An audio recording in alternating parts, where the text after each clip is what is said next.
Continuamos hoy con nuestra serie en la carta a los Hebreos. Hoy vamos a ver el capítulo 5 y avanzamos un poco más en esta carta muy importante, la cual está teniendo grande bendición para nuestra vida y sobre todo mucha enseñanza, no solamente doctrinal, sino también que está trayendo para nuestra vida algunos aspectos prácticos muy importantes y que necesitamos hoy ampliar. Hoy vamos a hablar un poquito acerca de Jesús, un sacerdote por siempre. Vamos a orar. Señor, te damos gracias una vez más por esta tu palabra. Te pedimos que a través del Espíritu Santo tú traigas iluminación a nuestra mente, entendimiento y que podamos captar toda la intención que tú le diste al inspirar al autor de esta carta para que llegara a nuestros días. Gracias te damos, Señor, porque tu palabra es viva, tu palabra es eficaz y tu palabra, Señor, va haciendo una obra transformadora en cada uno de nosotros. Ruego por cada persona aquí presente que tú ministres a nuestra necesidad.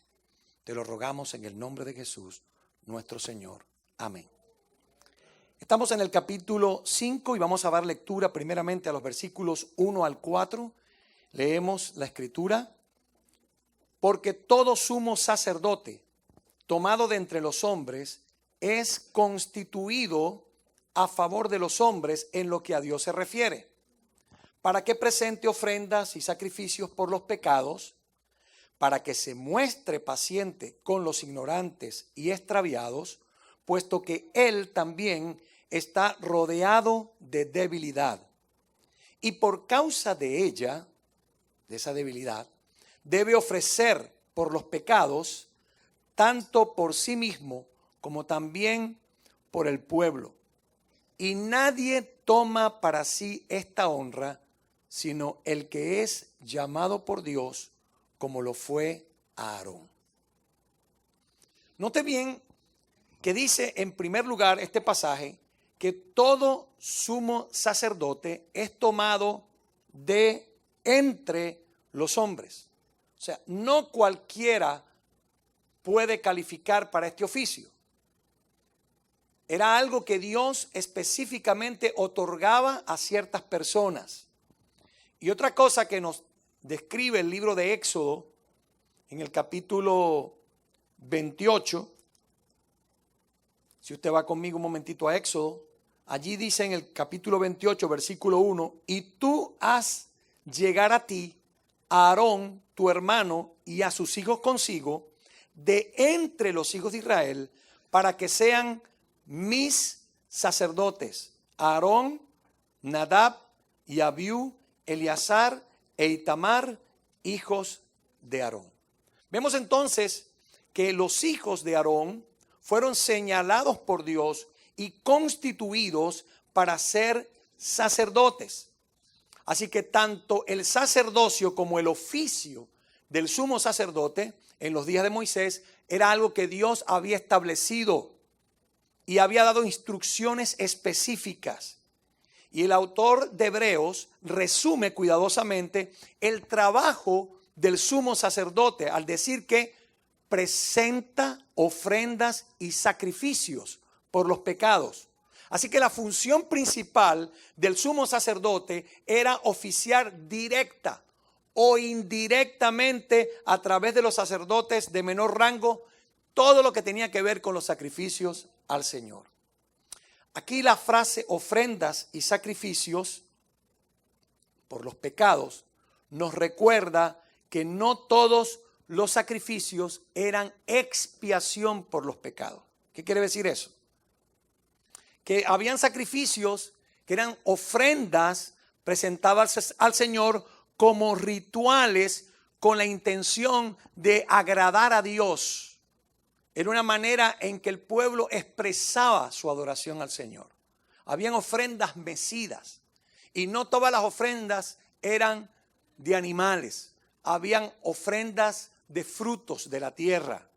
Habían ofrendas que se daban al Señor en gratitud y como una expresión de amor a aquel que les había llamado.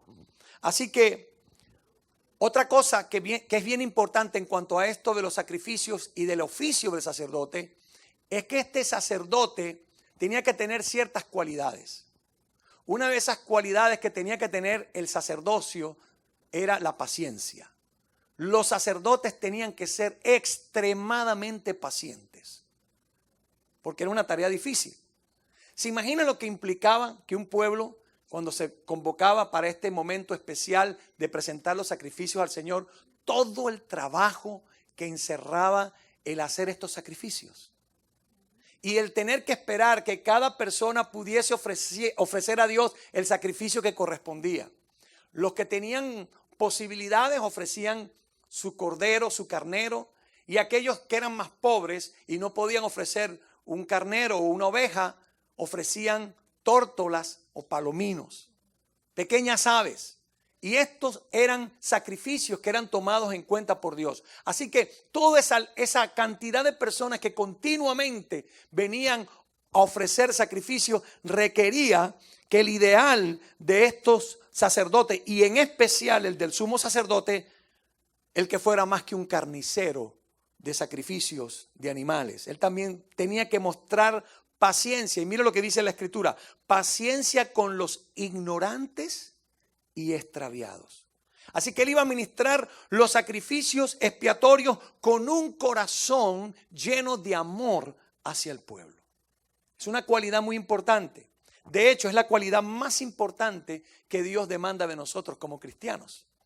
Que estemos llenos de amor, que estemos llenos de compasión los unos por los otros, que tengamos el ejercicio de la paciencia para poder soportarnos los unos a los otros. De manera que todo esto estaba enmarcado en este sacrificio, en este ritual, en todo lo que se ofrecía continuamente. Ese era el ideal del sumo sacerdote entonces, que fuese paciente, porque también entendía él que él también estaba rodeado ¿de qué?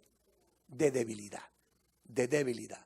Cuando tú reconoces que eres débil, cuando tú sabes que tú también eres pecador, cuando tú te reconoces a ti mismo como una persona que necesita de Dios y sabes que es por la gracia de Dios que estás hoy aquí, que el Señor ha bendecido tu vida, no porque tú y yo seamos merecedores de esa bendición, sino porque a Dios le ha placido por su gracia alcanzarnos, es algo que debe llenarnos de gratitud y a la vez de paciencia y compasión para aquellos que todavía no conocen al Señor. Pero a veces nosotros, lamentablemente, nos convertimos muchas veces en ese tipo de personas que vivimos señalando a los demás.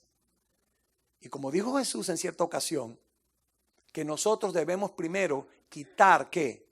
La viga que tenemos en nuestro ojo antes de verle la paja al ojo de nuestro hermano. Es importante. ¿Por qué? Porque eso implica que yo voy a ser considerado con los demás, que yo me voy a poner en el lugar del otro. Es importante eso porque sabemos que una de las características que debe tener el cristiano es precisamente esa, el ser compasivo como lo fue nuestro Señor Jesús. Quien cuando veía a las multitudes, ¿qué dice? Las miraba como ¿qué? Como ovejas que no tenían pastor. Cada vez que usted vea gente allá afuera que no conoce a Cristo, cada vez que usted vea afuera gente que está en necesidad, véalas como las ve Jesús. Aquí hay mucha necesidad. Están errantes, son ovejas que necesitan un pastor. Así que somos llamados a traer ese rebaño de gente extraviada y perdida, a dejar las 99 que están seguras en el redil para ir en búsqueda de aquella oveja perdida que todavía necesita del amor de Jesús. ¿Seremos tú y yo un instrumento en las manos de Dios para poder buscar esa oveja extraviada? Necesitamos entonces tener esta compasión y ese amor que tenía el sumo sacerdote. Estamos sacando enseñanzas prácticas.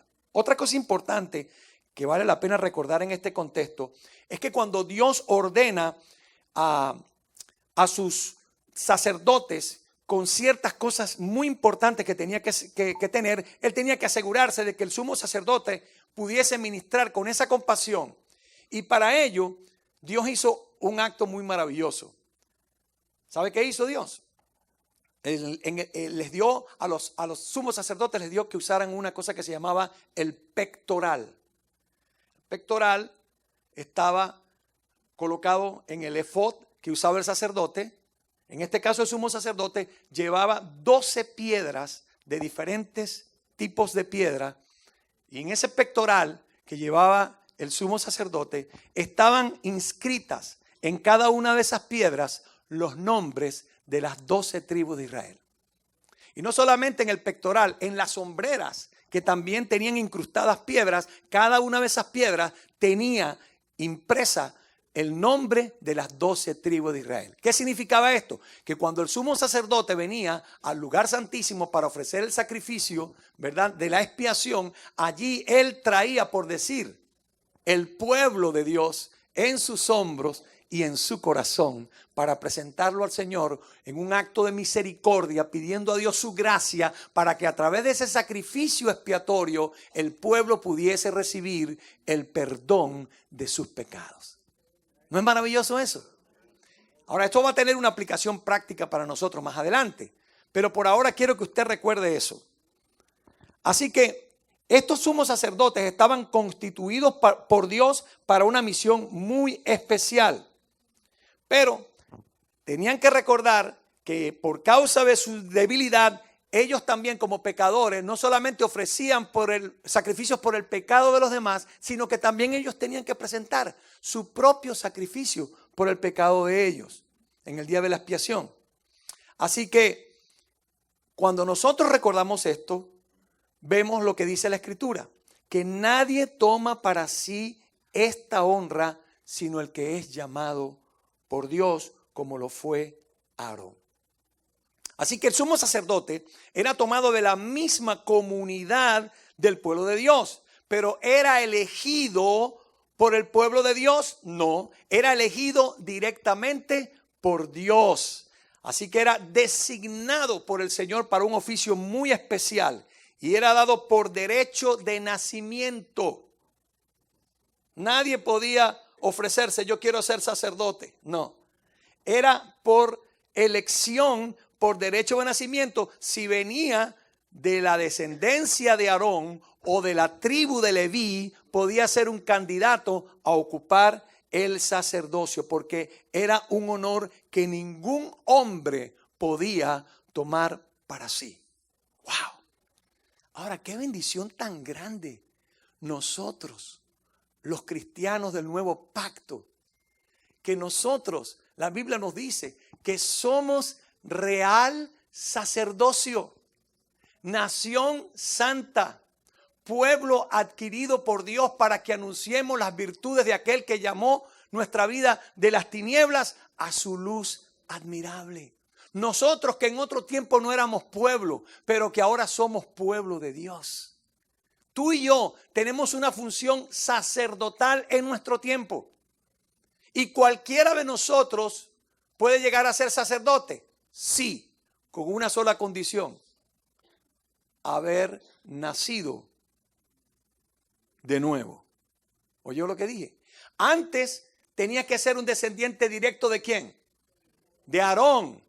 ¿O de quién? O de la tribu de Leví. Ahora, para usted ejercer un sacerdocio directo también de parte de Dios, tiene que nacer de nuevo, nacer del Espíritu y venir a ser un hijo de Dios. Y en ese derecho como hijo de Dios está también su función sacerdotal. Así que dígale al que está a su lado, dígale: tú eres sacerdote para el Señor. Gloria a Dios.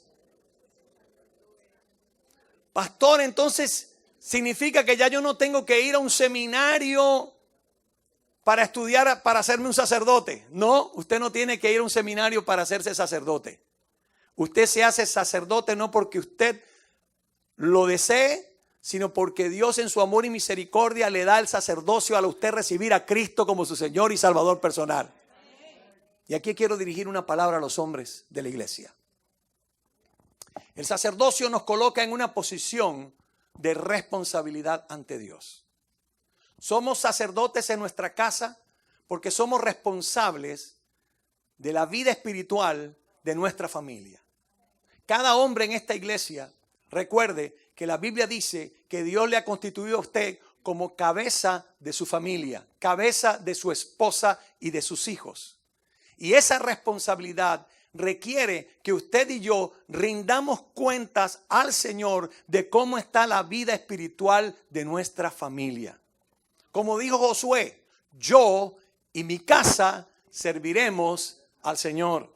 Nosotros somos llamados a instruir a nuestros hijos desde muy temprana edad.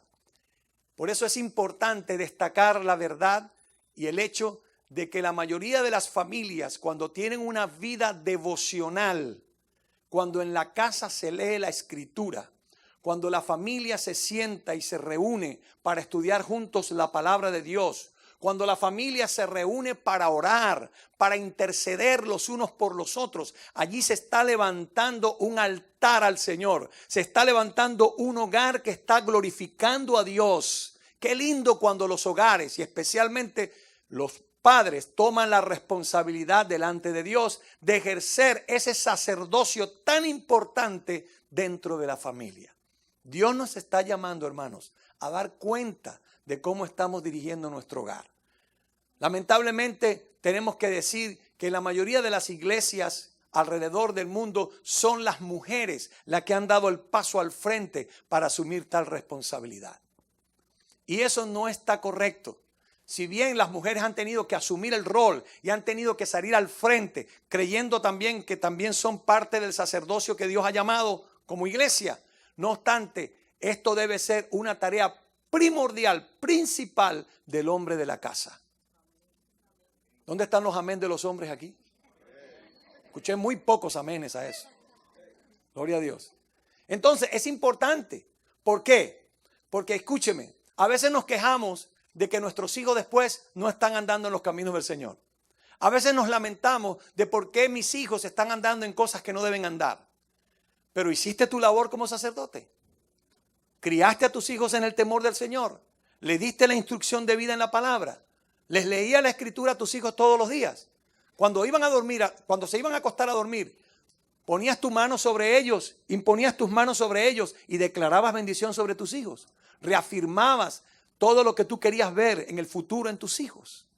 Es importante que todo padre pueda tomar esa responsabilidad y que antes de sus hijos dormir, usted pueda ir a la cama de sus hijos y orar individualmente por cada uno de ellos y encomendarlos al Señor, pedirle a Dios que guarde sus vidas, que ellos escuchen que tú estás orando por ellos. Señor, te doy gracias por Carlos. Bendice la vida de Carlos. Tú has hecho de Carlos un hombre especial, un hombre de Dios. Tú has hecho de Carlos, o estoy declarando sobre Carlos esto y esto y esto y esto y lo otro. O sea, tú tienes que asumir esa responsabilidad y creerle a Dios de que Dios va a hacer algo en tus hijos. Sabemos que después nuestros hijos crecen y toman sus propias decisiones. Pero qué satisfacción vas a tener tú en tu vida de saber que desde muy temprana edad, como dice la Escritura, instruye al niño en su camino y aun cuando fuere viejo no se apartará de él. Entonces nosotros tenemos que entender que esa responsabilidad que Dios nos ha dado es con el propósito de que nuestra familia crezca bajo la bendición del Señor. ¿A cuánto les gustaría que su familia verdaderamente crezca bajo esa bendición de Dios? Tenemos que ser entonces intencionales en levantar la vida espiritual de la familia. Esta semana asistimos a una conferencia aquí en la First Baptist Church llamada Exponential.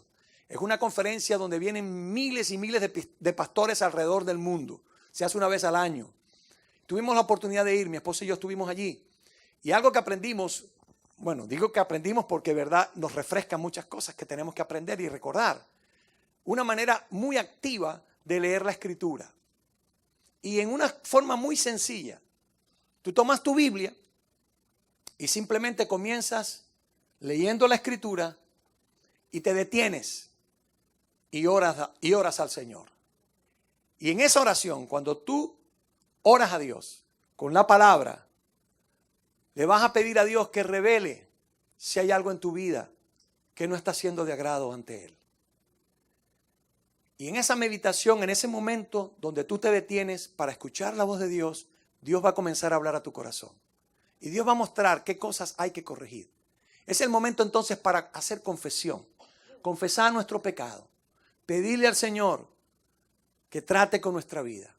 Y mientras vamos leyendo la Escritura, van a ir surgiendo otras cosas. Va a surgir, por ejemplo, aquello que tiene que ver con lo que hay que imitar del pasaje que leo. ¿Hay alguna enseñanza aquí práctica para mi vida? ¿Hay algo en este pasaje que puedo aplicar a mi vida? puedo subrayar algo en la escritura donde Dios me llamó la atención. Subraya tu Biblia. Es importante tener un lapicito a colores donde tú puedas subrayar algo que Dios habló a tu corazón. Eso te va a recordar que Dios habló a tu vida. Así que subraya la escritura. Luego medita en el pasaje que leíste. Pasa tiempo considerando, Señor, ¿qué tú me quieres decir en esta escritura? ¿Qué estás hablando? Entonces, ¿qué verdades puedes tú retener de lo que aprendiste en el pasaje de la escritura? Comienza a hacerle preguntas al texto. ¿A quién fue escrito el texto? ¿En qué momento se escribió? ¿Cuál fue la intención de la persona cuando se dirigió a las personas que le enviaba esta palabra? Y empiezas a hacerle preguntas al texto. ¿Hay aquí alguna promesa? Porque hay promesas que tú puedes también retener, mantener y llevarlas a la presencia del Señor. Yo me levanté en estos días, tuve como 2 o 3 días con un dolor muy fuerte en mi espalda. Fortísimo. Recuerdo que estaba sentado y justamente el texto de la escritura en esa mañana que estaba leyendo habla de que clamé al Señor, inclinó su oído y me oyó y me sacó de mi aflicción. Y yo literalmente le dije al Señor, Señor, mira lo que decía David aquí. David decía que tú inclinaste su oído, tu oído, escuchaste su oración y lo sacaste de su aflicción. Señor, te pido, inclina tu oído. Mira la aflicción que tengo, Señor, este dolor que no aguanto en mi espalda. Señor, por favor, quítame este dolor. Y oré y lo dejé en las manos del Señor. Me levanté, seguí el día, hermano, y de la noche a la mañana, en ese mismo día, el dolor tan terrible que sentía en mi espalda se fue completamente. Gloria al nombre del Señor. Y yo le doy gloria a Dios porque le di testimonio a mi esposa de eso. Ella es testigo. Le dije, mi amor, mira el dolor. ¿Te acuerdas del dolor tan terrible que tenía? Esta mañana yo hice esta oración y Dios contestó mi oración. Dios oyó mi clamor y me sanó. Amén. Hermano, podemos recordar las promesas del Señor en la palabra. La Biblia está llena de más de 3,000 promesas. Yo siempre he dicho, y se lo he dicho a los hermanos en muchas ocasiones, escúcheme, en el cielo no vamos a necesitar la Biblia. En el cielo usted no va a escuchar que digan, hablan su Biblia en el capítulo tal, versículo tal. No, ¿por qué no se va a usar la escritura allí? Porque en ese momento la escritura como tal, con las promesas que incluía y tenía, no eran precisamente para ser aplicadas en el cielo. Un ejemplo de eso, ¿qué dice la escritura en Apocalipsis? Que en el cielo no habrá ¿qué? No habrá más llanto, ni enfermedad, ni dolor, amén, ni angustia, nada de eso va a haber en el cielo. Entonces, esas promesas están ¿para qué? Para ser usadas aquí en la tierra, donde tenemos aflicción, donde tenemos angustia, donde sufrimos enfermedades, donde pasamos por situaciones difíciles. Y es allí donde vamos a recordarle las promesas a nuestro Dios. Y todas las promesas en el Señor son en Él y en Él. Amén. Todas las promesas del Señor son en Él y en Él. Amén. Sí y amén. Es un Dios en el cual podemos confiar plenamente. Ahora, avanzando un poquito más en esta carta, nosotros tenemos que recordar la compasión de Jesús, nuestro sumo sacerdote. En el versículo 7, que estamos leyendo de Hebreos 5, dice, hablando del sacerdote que es Jesús, dice que tú, en el versículo 6, tú eres sacerdote para siempre según el orden de Melquisedec. Ustedes ya hemos hablado un poquito de este sumo sacerdote Melquisedec que le dio Moisés todos los diezmos, ¿verdad? Cuando regresó de haber derrotado a aquellos reyes, ¿verdad? Y cómo le salió al encuentro este sumo sacerdote y le ofreció ¿qué? Pan y vino. Interesante, ¿no? Los dos elementos que se usan en la cena del Señor. Y el sumo sacerdote aquí, Melquisedec, del cual no se conoce genealogía ni se sabe nada de él, ¿verdad? Es un tipo de Cristo. Algunos piensan que lo que ocurrió allí fue una cristofonía. En otras palabras, una manifestación del verbo, una manifestación del mismo Jesús allí. Bueno, independientemente de si fue eso o no, lo cierto es que Jesús es constituido sumo sacerdote, no por la genealogía que venía ni de Leví ni de Aarón, sino de Melquisedec. Ahora, lo interesante de esto es que este sumo sacerdote es un sumo sacerdote para siempre. Para siempre, es eterno. Y dice que el cual, en los días de su carne, habiendo ofrecido ruegos y súplicas con gran clamor y lágrimas al que le podía librar de la muerte, fue oído por su temor reverente. Dice que ofreció ruegos y súplica con gran clamor y lágrimas. Eso nos está hablando de la agonía de Jesús en el huerto de Getsemaní, que dice la Escritura que salían de su frente, ¿qué? Gotas de sangre, su sudor eran de gotas de sangre. Tal era la agonía del Señor, que estuvo dispuesto a dar allí su primer sacrificio. El sacrificio de su propia entrega a la voluntad perfecta de su Padre. Dice la Escritura que no estimó como cosa suya el ser igual a Dios, como cosa que aferrarse, sino que se despojó a sí mismo, haciéndose obediente hasta la muerte y muerte de cruz. ¡Qué tremendo! Que Jesús en esa oración murió a sí mismo, murió a su propia voluntad. Si es posible, Padre, pase de mí esta copa, pero no se haga como yo quiero, sino como tú quieres. Y allí el Señor estuvo dispuesto ya a entregar completamente su vida. Y esto, finalmente, le llevó a la cruz. La palabra súplicas que se utiliza aquí es la palabra ikiteria en el griego. Súplica, ikiteria. ¿Qué significa esto?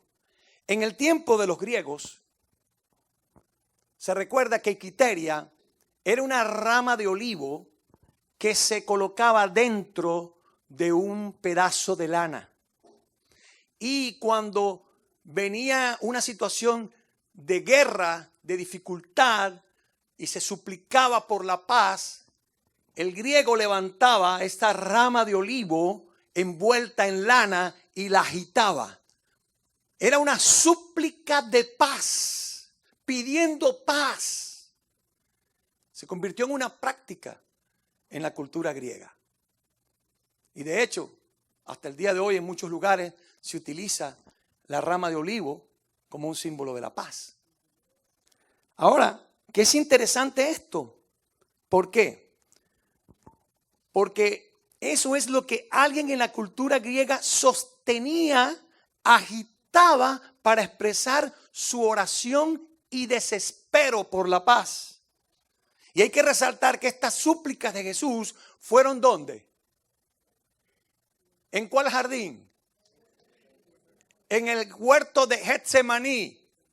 ¿Y de qué está lleno el huerto de Getsemaní? De olivos, hermanos. Eso no está allí de adorno. De olivos. ¿Y qué se hace con el olivo? ¿Qué? Se prensa. Se prensa fuertemente. Se presiona hasta que se logra sacar aceite. Ese es el mejor aceite que usted y yo podemos comer. Usted no ha escuchado que todavía que agarren una tusa de maíz y la expriman y salga aceite. Ni tampoco ha escuchado que agarren una flor de esas de ¿cómo llaman la flor esa? El girasol, y la aprieten y le salga aceite. ¿Y cómo están hablando entonces de canola hoy, de aceite de esto, del otro y de aquí, del maíz y todas esas cosas? Hermano, eso es un aceite genético, eso es un aceite creado. Eso es otro tema. Pero si usted quiere comer saludable, no use ninguno de esos aceites. use el aceite de oliva, de donde sale realmente el aceite, de la oliva, del olivo. Amén. Bueno, eso es una cuña allí para la salud. Ahí se las dejo. Pero lo interesante de esto es que justamente allí, gloria al Señor, en ese lugar, no solamente Dios proveyó el olivo, el aceite, ese aceite de la unción que finalmente traería la paz entre Dios y los hombres a través del sacrificio de Cristo, sino que también allí estaba la lana, estaba el Cordero de Dios que iba a quitar el pecado del mundo. Y en esa lana y en ese aceite, Dios nos envolvió a cada uno de nosotros a través del sacrificio de su Hijo amado Jesús. Para que tú y yo hoy podamos tener comunión íntima con nuestro Padre Celestial. Quiero resaltar otro punto en el mensaje que para mí es sumamente importante. Y es que dice aquí que por lo que padeció, aprendió ¿qué? La obediencia. ¡Wow! Significa esto que Dios puede usar el sufrimiento en nuestra vida como un medio por el cual Dios puede producir en nosotros la obediencia. Hermanos, ¿cuántas veces hemos sido afligidos?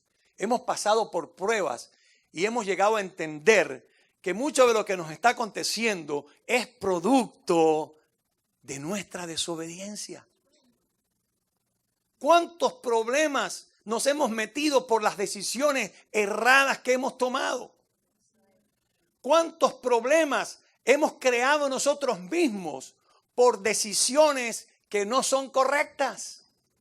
Y Dios muchas veces va a permitir entonces que el sufrimiento llegue a nuestra vida como una manera de Él poder llamar nuestra atención y llamarnos a la obediencia. Jesús no tuvo que aprender la obediencia por desobediencia.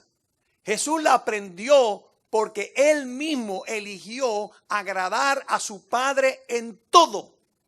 No hacía absolutamente Jesús, el Hijo de Dios, nada sin antes consultarlo con su Padre. De hecho, Él vivió para hacer continuamente la voluntad de su Padre y no la de Él. Y si el Hijo de Dios vivió así, ¿cuánto más nosotros, hermanos, somos llamados a vivir una vida de obediencia? La obediencia siempre va a traer bendición a tu vida. Dígalo conmigo. La obediencia siempre va a traer bendición a mi vida. Gloria al Señor. Y si no, diga lo que dice la Escritura. Que a veces si se nos deja sin disciplina, entonces las cosas están mal. Venimos a ser bastardos y no hijos, dice la Biblia. Aquí hay una exhortación a la madurez ahora.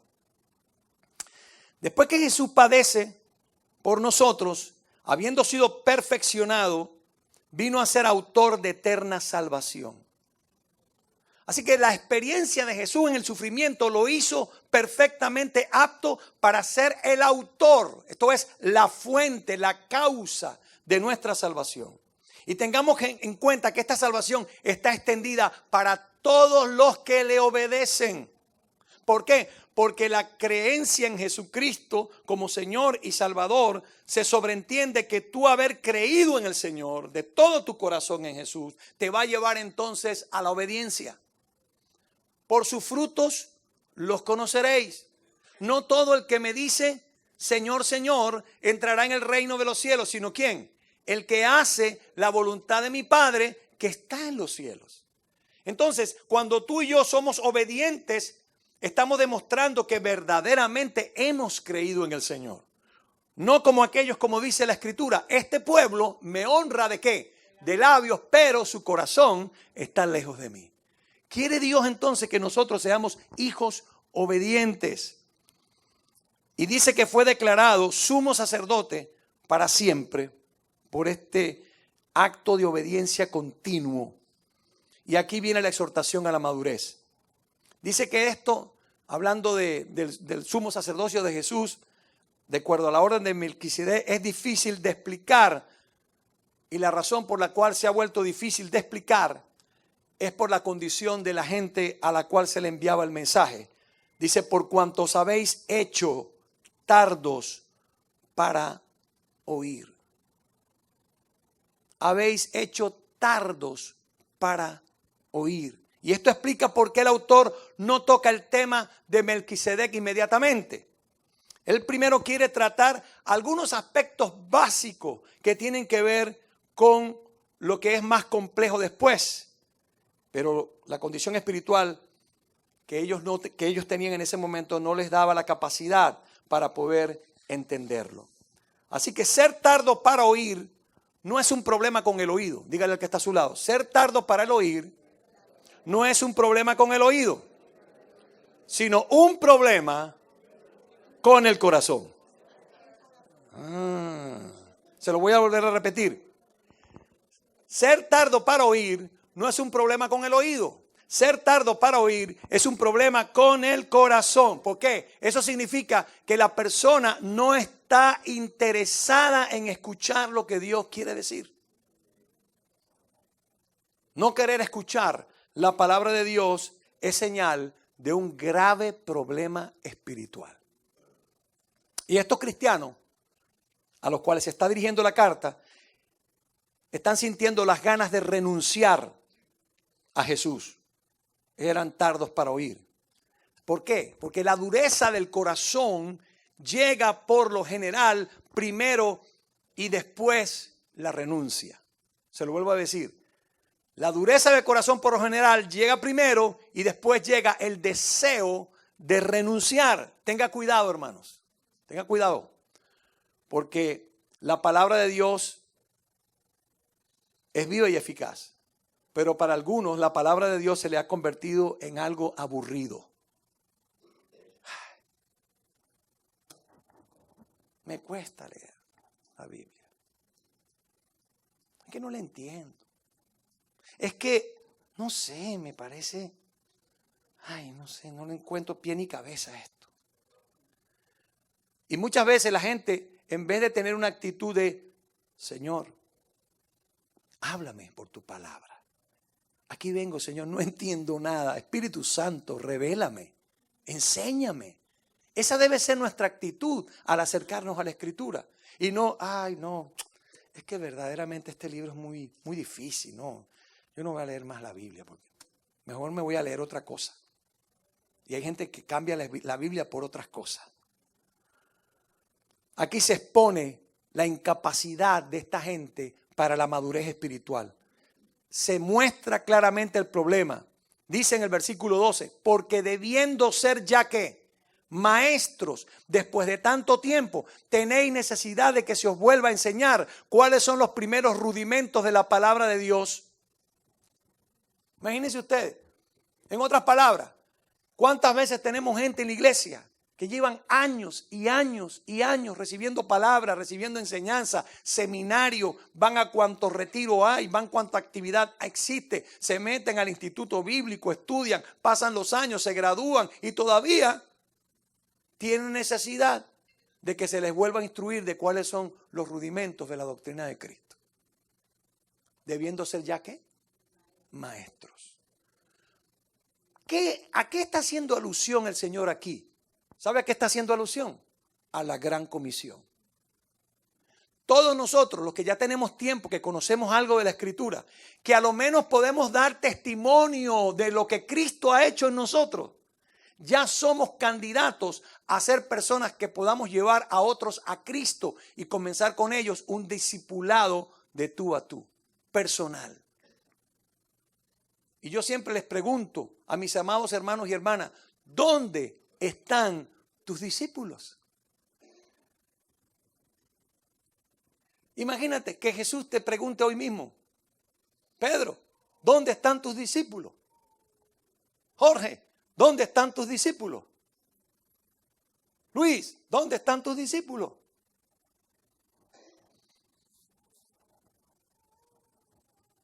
Mayra, ¿dónde están tus discípulos? Y dígase usted, ¿dónde están mis discípulos? Pastor, pero, ¿y para eso uno no necesita ir a un seminario? No. Pero yo pensaba, pastor, que eso solamente lo hacían los pastores. No. Y eso no es tarea de los evangelistas. Sí, es verdad. Pero no solamente es para ellos. Efesios nos dice claramente que los 5 ministerios que fueron dados por Cristo a la iglesia, apóstoles, profetas, evangelistas, pastores y maestros, solamente están allí con el propósito de equipar, de capacitar a los santos. Ah, pero pastor, yo tenía entendido que los santos son los que están en el cielo. No, usted.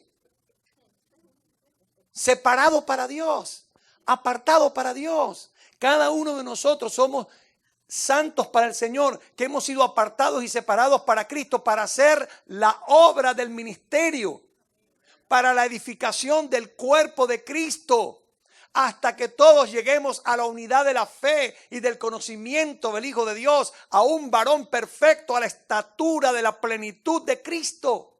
¿Para qué? Para que ya no seamos niños fluctuantes, llevados por todo viento de doctrina, por estratagemas de hombres que para engañar enseñan con astucia las artimañas del error. Tenemos que crecer, iglesia. Mire cuántas sillas vacías hay aquí.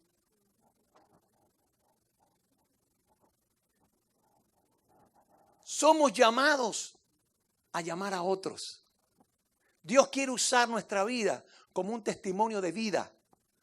Y en vez de estar perdiendo tiempo en tantas cosas, tantas discusiones teológicas en las cuales podemos caer, Dios nos está llamando a buscar a aquellos que no conocen a Cristo. Dice que la gente tiene la actitud del corazón de acuerdo como nosotros vamos a sembrar la palabra. Simplemente somos sembradores, llevamos la semilla, esparcimos la semilla al proclamar el evangelio de Cristo y ya, hermano, depende de Dios si eso crece o no crece. Ahora, somos responsables de velar porque eso crezca. Porque imagínate tú que el sembrador vaya, esparza la semilla y después la deje ahí y se va y no hace más nada en relación con la semilla. No, el sembrador tira la semilla, pero después ¿qué hace? Riega, le cuida, le saca el pasto que le crece alrededor, la mala hierba, ¿verdad? Y está velando continuamente. Ahora, pregunto, ¿es el sembrador el que le da el crecimiento a esa planta? No. Le da el crecimiento las condiciones necesarias que se produzcan para que eso pueda producir fruto. Ahora Dios ha dado para nosotros todos los recursos necesarios para que la semilla de la palabra de Dios pueda encontrar un buen fruto en algún corazón, de tal manera que cuando yo cuide a esa persona, le lea la escritura, la anime a continuar adelante, le esté continuamente buscando, ayudándole para que crezca espiritualmente, esa persona va a llegar a dar fruto. Ese es el trabajo de nosotros, iglesia. Ganar otros para Cristo. Comienza compartiendo lo que Cristo ha hecho en tu vida. Cuenta lo que Jesús ha hecho. Y después comienza con esa persona. ¿Qué te parece si nos reunimos una vez a la semana para estudiar juntos la Escritura? Y empiezas a orar con esa persona.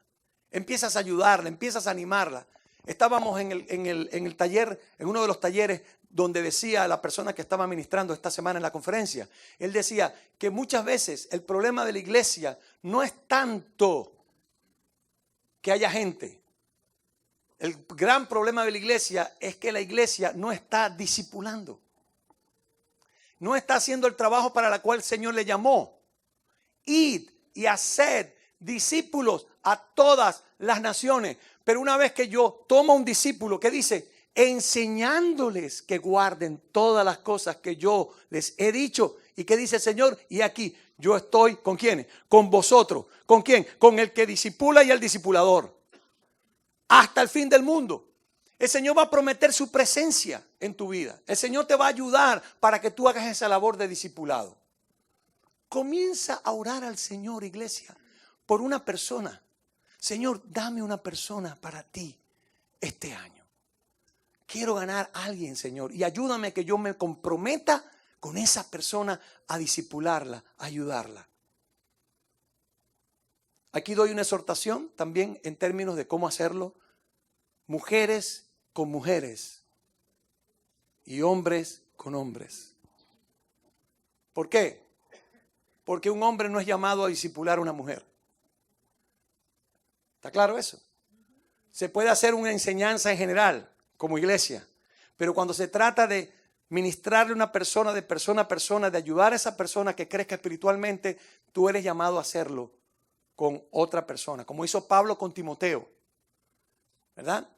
Que lo exhortó, lo animó, lo formó, lo ayudó. ¿Y qué decía después Pablo? Busca también a otros hombres que también sean, ¿qué? Fieles, idóneos para enseñar también a otros. Mujeres, Dios ama el ministerio de la mujer. Yo creo en el ministerio de la mujer. Jesús cree en el ministerio de la mujer. De hecho, había muchas que lo seguían, dice la Biblia.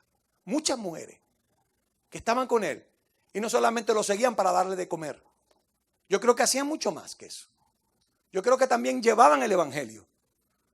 ¿Por qué? Lo que pasa es que la cultura no nos permite ver el registro de eso por la mentalidad que existía en el tiempo de Jesús.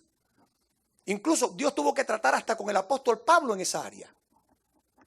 ¿A usted no le llama la atención que el apóstol Pablo en la carta a los Corintios, que es una de sus primeras cartas, cuando habla de la resurrección de Jesucristo, no menciona a las mujeres? Léase el capítulo 15, cuando habla de la resurrección de Cristo. Ahí él no dice, y se apareció a María, y se apareció a Marta. No, dice que se apareció a 500 hermanos, de los cuales muchos vivían y otros habían desaparecido ya. Y después, como un abortivo, se me apareció a mí, que no soy digno de ser llamado apóstol. Pero Pablo después, en su crecimiento espiritual, en su madurez espiritual, acuérdense del contexto donde él venía. ¿De dónde venía Pablo? Saulo de Tarso, criado bajo Gamaliel, estricto observador de la ley, fariseo de fariseos. Mira la mentalidad que tenía el fariseo. El fariseo oraba a Dios y le decía, gracias Señor porque no me hiciste mujer. Sí. Escúcheme, eso hace. Para ellos era una bendición ser hombre. Ser una mujer era una maldición. Pero gloria a Dios que toda maldición en Cristo fue quitada. En Cristo ya no hay hombre ni mujer, siervo ni escita, bárbaro, ni hay esclavo ni libre, sino que todos somos uno en Cristo Jesús. Dele la gloria al Señor, amén. Gracias Jesús. Concluyendo, vamos a tomar conclusiones prácticas aquí.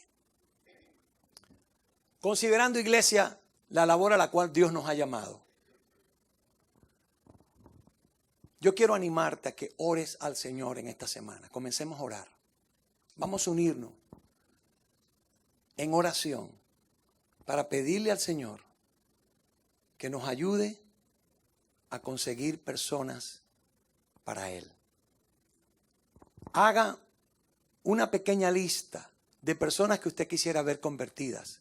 Quizás sea un familiar, quizás sea tu hermano, tu hermana, tu tío, un vecino, tu vecina. Ora a Dios y dile al Señor, Señor, yo quiero que tú salves a fulana de tal. No oremos generalmente, porque a veces nuestra oración es muy general. Señor, salva a los perdidos. No. Señor, salva a mi vecino Miguel. Revélate a su vida. Úsame, dame la oportunidad, Señor, para darle testimonio de ti. Crea el momento, el tiempo, la oportunidad, Señor. Y una vez que Dios te dé la oportunidad, seamos obedientes. Y en esa obediencia, después entonces, hagamos la tarea que tenemos que hacer. Porque ninguna madre que pare un hijo lo abandona, sino que lo cuida y lo sustenta y lo alimenta. Ahora imagínese usted se gana una persona para Cristo y pasan 2 semanas y no le habló del Señor, no lo visitó, no le ministró la palabra, no le dio el alimento espiritual, no le dio la leche espiritual para crecimiento. ¿Qué va a pasar con ese bebé? Se muere. Se convierte fácilmente en una presa del enemigo para que el enemigo venga y arrebate la palabra que le fue sembrada en el corazón. Muchas veces nosotros somos los que no tomamos la responsabilidad de velar por el crecimiento de los nuevos convertidos en Cristo. Que los disipule el pastor. Ya yo lo traje. ¿Verdad? Ahí se lo dejo. Imagínense que una madre venga así con el muchacho y tome, pastor, críelo. ¿Ah? No, hermanita, ese es su bebé, críelo usted. Pero hay gente que es así, que andan repartiendo bebés por todos lados. Vamos a ponernos de pie, hermano. Yo creo que Dios es bueno, yo creo que Dios es fiel. Vamos a orar al Señor y darle gracias por su palabra en esta mañana.